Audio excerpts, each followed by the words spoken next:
Mungkin boleh dijelasin satu-satu nggak sih itu kecerdasan seperti apa sih yang dicari sebagai seorang putri kampus?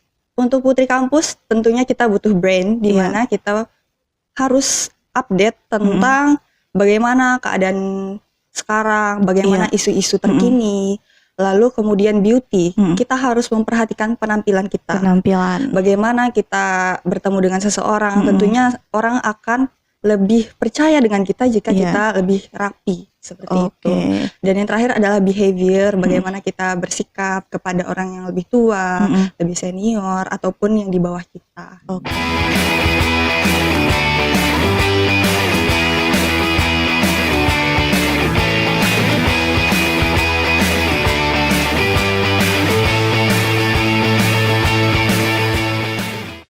Assalamualaikum warahmatullahi wabarakatuh. Halo Sobat Unilak, kembali lagi di Unilak Podcast. Hari ini bersama dengan saya, Anafi Muja, kita akan berbincang-bincang dengan salah satu mahasiswa berprestasi Universitas Lancang Kuning, yaitu seorang runner-up Putra-Putri Kampus Riau 2025.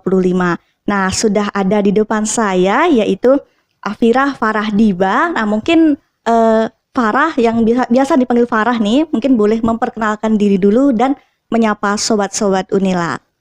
Oke, Assalamualaikum warahmatullahi wabarakatuh. Perkenalkan, nama saya Afira Farahdiba. Saya biasa dipanggil Farah. Saya dari Fakultas Hukum Universitas Lancang Kuning. Oke, terima kasih. Selamat datang di Unilak Podcast, Ya. Farah. Karena kita hari ini berbicara dengan ajang Putra-Putri Kampus Riau 2025, mungkin boleh dijelaskan dulu nih, apa sih Putra-Putri Kampus 2025 itu? Oke, jadi Putra-Putri Kampus Riau 2025 merupakan ajang pemilihan yang tidak hanya berfokus kepada pemilihan tapi juga pelatihan. Jadi di sana Kak, kita tidak hanya berfokus pada kecantikan, tapi Iya. juga dengan bagaimana kita bersikap, bagaimana pemikiran kita, seperti itu Kak. Oke, karena menjadi seorang putra-putri kampus itu tentu bukan hal mudah ya. Mungkin boleh diceritakan nggak sih gimana awalnya Farah bisa menjadi runner-up putri kampus? Kalau bagaimana bisa menjadi runner-up itu, jujur sebenarnya Farah nggak menyangka Farah bisa sampai di titik ini. Iya. Tapi ternyata alhamdulillah Farah bisa meraih runner-up 1 Putri Kampus Riau. Jadi pada awalnya ya Farah mencari kegiatan baru, Iya. Farah ingin mencoba hal-hal baru. Dan kebetulan ada brosur Putra-Putri Kampus tahun 2025 yang dikirim ke grup kelas Farah. Nah, Farah langsung tertarik nih, karena teman-teman Farah juga selalu kayak, Farah ayo dong ikut ini, ikut itu, tapi selalu aja nggak jadi. Dan akhirnya Farah kali ini memantapkan hati Farah buat ikut ini. Oke, berarti motivasinya datang dari teman-teman ya. Iya. Kalau dari diri sendiri emang ada nggak sih dulu punya cita-cita jadi seorang putri di suatu ajang tertentu gitu? Sejujurnya nggak ada, karena ini termasuk spontanitas Farah untuk ikut dalam ajang ini. Berarti bisa dibilang ini pertama kalinya ya? Iya, ini pertama kalinya. Mungkin kalau pertama kalinya pasti ada tantangan nih. Kira-kira menurut Farah gimana nih ajang-ajang seperti ini? Tentunya karena di sana ada banyak teman-teman Farah yang udah pernah ikut dalam ajang pemilihan seperti misalnya Bujang Dara atau mungkin dia udah punya basic model. Iya. Nah, dari sana tentunya itu tantangan terbesar Farah untuk Farah harus belajar dengan cepat catwalk, Iya. cara berbicara dan segala macamnya. Ada kesulitan tersendiri nggak yang dihadapi sama Farah? Sebenarnya Farah itu kesulitannya adalah untuk tetap optimis kalau Farah bisa untuk menghadapi semuanya. Oke, berarti Iya. lebih ke kepercayaan diri ya. Iya. Mungkin kalau kita lihat ajang-ajang pageant seperti itu kan perlu belajar untuk cara berjalan, belajar untuk bersikap. Itu ada trik-trik khususnya nggak yang mungkin bisa dibagikan ke teman-teman itu? Untuk trik khusus, tentunya yang pertama adalah rajin berlatih ya Kak. Iya. Karena kalau jarang latihan, malas latihan itu udah pasti prosesnya bakal lama. Iya. Dan untuk public speaking, itu juga kita harus melatih bagaimana kita bernafas dengan perut, Iya. lalu bagaimana supaya suara kita tidak bergetar, melatih bagaimana supaya kita bisa percaya diri di Iya. depan orang banyak. Kalau persiapannya sendiri itu berapa lama nih dari sejak mendaftar sampai ke hari puncaknya pengumuman? Kalau pendaftaran itu dari awal Desember ya, Awal Kak. Desember. Iya, terus lanjut wawancara kalau nggak salah itu pertengahan Iya. Desember. Terus pengumuman, lanjut ke latihan koreografi dan segala macam. Terus baru minggu lalu masuk karantina dan pada hari Sabtu yang lalu grand finalnya. Sebelum menjadi terpilih nih, kira-kira apa yang harus dipersiapkan sebagai seorang putri kampus? Yang harus dipersiapkan itu Iya. adalah menurut saya 3B. 3B. Ya, yaitu brain, beauty, and behavior. Oke, Iya. kecerdasan, kecantikan sama kebiasaan. Benar. Ya. Mungkin boleh dijelasin satu-satu nggak sih itu kecerdasan seperti apa sih yang dicari sebagai seorang putri kampus? Untuk putri kampus tentunya kita butuh brain, di mana kita harus update tentang bagaimana keadaan sekarang, bagaimana isu-isu terkini. Lalu kemudian beauty, kita harus memperhatikan penampilan kita. Bagaimana kita bertemu dengan seseorang, tentunya orang akan lebih percaya dengan kita jika kita lebih rapi seperti itu. Dan yang terakhir adalah behavior, bagaimana kita bersikap kepada orang yang lebih tua, lebih senior ataupun yang di bawah kita. Oke, mungkin kalau yang menarik itu kita berbicara tentang beauty ya. Iya. Beauty tuh deskripsinya tuh beauty yang seperti apa sih? Apa kita harus benar-benar cantik dari lahir atau ada yang bisa kita perbarui meskipun kita orangnya gini-gini aja? Iya. Menurut Farah gimana? Kalau menurut Farah, beauty itu bukan hanya soal bagaimana wajah kita, tapi juga bagaimana kita berpenampilan seperti yang Farah bilang tadi. Kita harus rapi, lalu juga kita harus merawat diri kita. Jika ada permasalahan kulitnya dijaga. Mungkin kalau misalnya kurang percaya diri dengan misalnya alisnya, mungkin alisnya bisa dirapikan seperti itu. Yang penting rapi dan enak dilihat gitu. Berarti bukan cantik yang cantik dari lahir gitu. Semuanya bisa diubah lah, bisa dipelajari ya. Betul sekali. Kemudian kecerdasan. Perempuan cerdas sebagai seorang putri kampus itu cerdas yang seperti apa? Apakah harus pintar matematika? Apakah harus pintar di bidang ini, bidang itu? Atau kecerdasan yang seperti apa sebagai seorang putri kampus? Kalau menurut Farah sendiri, kecerdasan yang dibutuhkan itu kecerdasan dalam bersikap, bertingkah laku, bagaimana kita menghadapi suatu masalah. Seperti itu sih, Kak. Oke. Kalau tentang behavior nih, behavior apa sih yang harus dilakukan oleh putri kampus? Behavior itu dalam putri kampus tentunya saya sebagai perwakilan dari Putri Kampus Riau, saya harus bersikap dengan beretika, lalu saya harus berkarakter. Kemudian saya harus menjaga baik nama kampus di Riau. Oke, terutama di kampus Unilak ya, sebagai kampus tempat Farah belajar, mahasiswa Fakultas Hukum. Oke, kemudian nih, selama kompetisi berlangsung berapa bulan tadi Farah? Sekitar hampir 2 bulan. Hampir 2 bulan. Apa sih hal yang paling berkesan dan teringat terus selama Farah berkompetisi ini? Ada banyak ya, Kak. Kalau sebelum masuk karantina kan kita ada latihan koreo. Nah, dari latihan koreo itu meskipun kita berkompetisi, tapi teman-teman finalis lainnya ini tetap saling mendukung satu sama lain, tetap sportif. Jadi kita saling mendukung satu sama lain. Kemudian juga waktu unjuk bakat, wah itu keren-keren sekali bakat-bakatnya. Ada yang menampilkan monolog, ada yang tari kreasi. Tari kreasinya itu dia sampai bawa beberapa topeng gitu untuk ditarikan sampai ada pedang kayak gitu. Wow, luar biasa, banyak bakat ya yang ditampilkan. Kalau Farah sendiri bakatnya apa nih kalau boleh tahu? Kalau Farah sendiri sebenarnya memanah. Iya, namun sayangnya saat itu nggak bisa ditampilkan karena kan benda tajam. Iya. Jadi mau nggak mau Farah akalin, Farah baca puisi tapi sambil propertinya busur dan juga anak panah. Oke, berarti tetap bisa ditampilkan ya.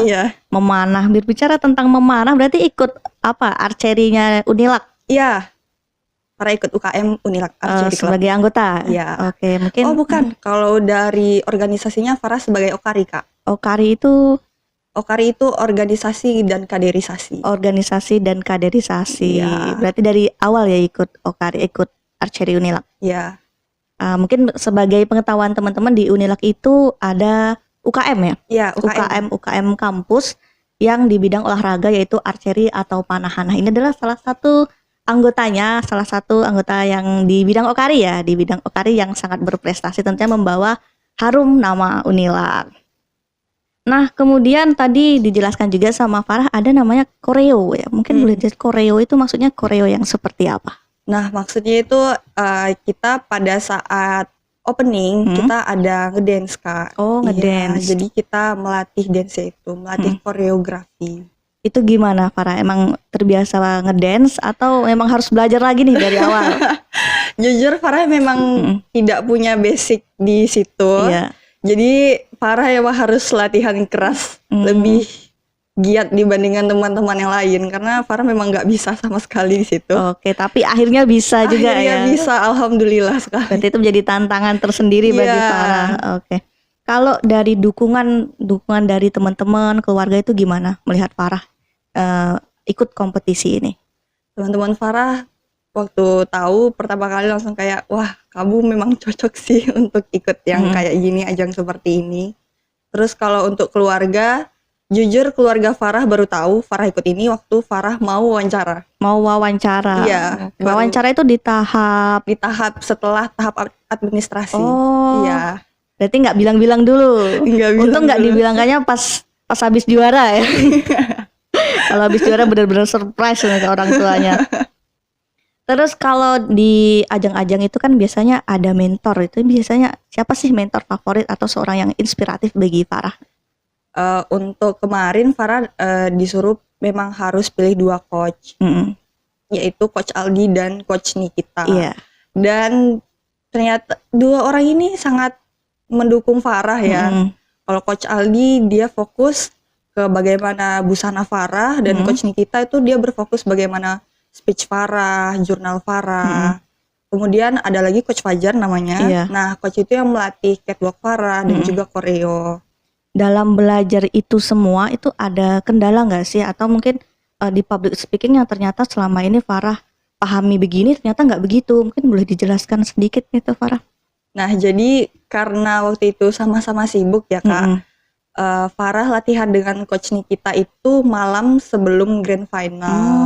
Itu kayak udah jam 2 pagi gitu. Iya.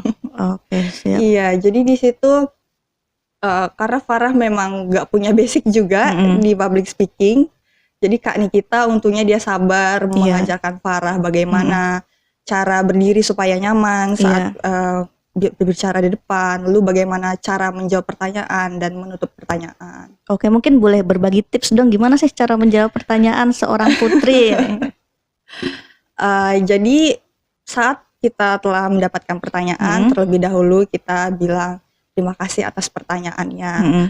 Karena timernya dimulai saat kita berbicara, jadi tolong dipikirkan terlebih dahulu apakah kita memang bisa menjawabnya. Jadi jika kita tidak bisa menjawabnya, kita dapat bertanya, mohon maaf apakah pertanyaannya bisa diulangi kembali. Lalu harus tetap tenang, karena kalau kita tidak tenang nanti apa yang mau kita omongin itu jadi buyar, semuanya kacau.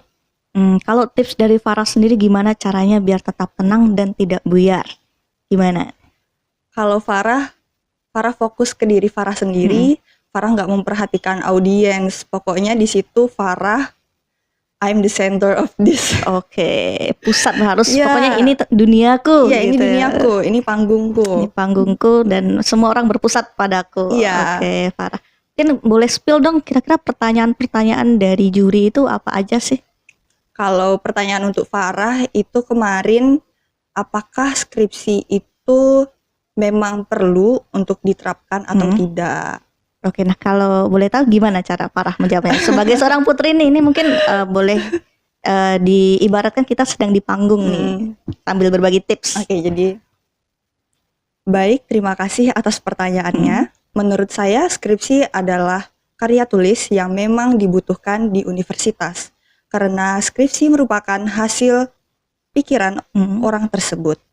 Dari sana kita dapat menilai bagaimana seseorang tersebut menuangkan isi pikirannya dan apakah pemikirannya memang dibutuhkan untuk di masa depan nantinya. Kira-kira seperti itu ya. Masih ingat ya jawabannya. Iya. Pasti sangat berkesan sekali dari pertanyaan seorang juri. Nah, untuk itu kira-kira mikirnya lama nggak sih untuk Farah itu? Untungnya Farah Jawabnya. nggak terlalu lama sih mikirnya ya Kak. Terus gimana sih cara Farah nih sekarang ini setelah menjadi runner up Putri Kampus Riau 2025 untuk menginspirasi mahasiswa lain, khususnya mahasiswa Unilak? Untuk itu Farah fokus ke bagian putra-putri kampus aja sih ya Kak. Jadi di sini seperti yang tadi Farah sudah bilang, kita ajang pemilihan sekaligus dengan pelatihan. Jadi selama sebelum pra karantina kita itu sudah ada yang namanya online class. Di situ kita melalui Zoom membahas berbagai macam topik Kak, seperti pembentukan karakter, kesehatan bagi seorang duta, entrepreneur, pembuatan jurnal advokasi, masih banyak lagi. Jurnal advokasi itu seperti apa sih? Karena saya sering mendengar di agenda ini ada jurnal advokasi, duta advokasi, itu mungkin boleh di-spill sedikit. Jadi jurnal advokasi itu mengenai apa yang akan dilakukan seseorang jika dia terpilih menjadi putra-putri kampus Riau. Program kerjanya nantinya. Seperti itu Kak, kira-kira. Berarti setelah menjadi terpilih di Putri Kampus ini, ada hal yang harus kita lakukan, nggak cuma sampai di situ aja ya? Ya. Kemudian rencana dan target selanjutnya nih gimana? Apakah akan mengikuti ajang-ajang seperti ini lagi atau gimana, Farah? Ya alhamdulillah Farah berencana, bismillah Farah berencana untuk lanjut ke nasional Kak. Ke nasional. Tapi tentunya Farah juga mengharapkan dari pihak kampus untuk memfasilitasi Farah. Terima kasih. Dan kira-kira masih ada yang pengen disampaikan lagi nggak Farah? Yang kira-kira belum sempat ditanyakan ke Farah? Lihat kamera aja kali ya Kak. Boleh. Jadi untuk teman-teman semua, saya ingin mengingatkan bahwa jangan takut untuk mencoba dan jangan takut untuk gagal. Karena gagal adalah awal dari kesuksesan. Sekian dari saya. Terima kasih Pak. Jadi buat teman-teman jangan takut gagal ya. Ambil semua kesempatan, mau gagal mau berhasil, karena itu adalah bagian dari proses kita.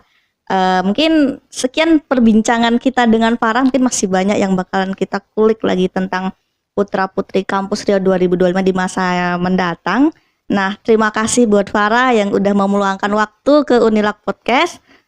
Mungkin buat teman-teman, untuk informasi yang lebih lanjut tentang Unilak, nanti teman-teman Sobat Unilak bisa melihat di unilak.ac.id. Kemudian untuk informasi tentang Unilak lainnya bisa dilihat di Instagram kita @infounilak.official. Kemudian TikTok kita @infounilak. Jangan lupa komen, share, dan subscribe channel YouTube kita Universitas Lancang Kuning. Demikian podcast kita kali ini. Terima kasih Farah dan sampai jumpa kita di podcast-podcast kita selanjutnya. Ayo kuliah di Unilak, Green, Multicultural, and Friendly Campus.